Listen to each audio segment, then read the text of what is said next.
एका नवीन स्टडीनुसार भविष्यात पृथ्वी 2 भागामध्ये विभागली जाऊ शकते असा अंदाज शास्त्रज्ञांनी का लावला आहे आपण आज पाहणार आहोत. चला तर पाहूया.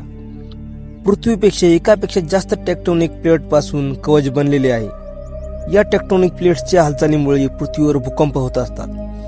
आता या टेक्टोनिक प्लेट्सच्या हालचालीमुळे जपान पासून न्यूझीलंड पर्यंत पृथ्वी 2 भागात विभागली जाऊ शकते असल्याची भीती शास्त्रज्ञांनी व्यक्त केली असून ही बाब पृथ्वीसाठी विनाशकारी ठरण्याची चिंताही शास्त्रज्ञांनी व्यक्त केली आहे. टोरंटो विद्यापीठातील संशोधकांनी दिलेल्या एका अहवालानुसार जपान पासून न्यूझीलंड पर्यंत पसरलेली पॅसिफिक टेक्टोनिक प्लेट तुटत असून महासागराच्या आत पॅसिफिक प्लेटचे मोठ्या प्रमाणात नुकसान होत असल्याची माहिती संशोधकाच्या पथकाने एका जर्नलमध्ये प्रकाशित केली आहे.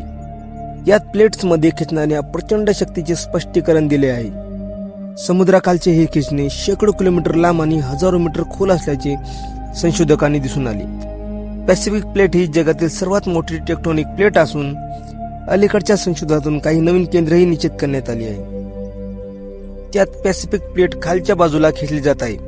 उपमहासागरीय पठार घनस्वरूपाचे आणि अधिक मजबूत असावेत असा भूगर्भ संशोधकाचा अंदाज होता. परंतु संशोधकाचे मॉडेल आणि भूकंपाच्या डेटावरून प्रत्यक्षात याच्या उलट स्थितीत असल्याचे संशोधकाच्या निदर्शनास आले.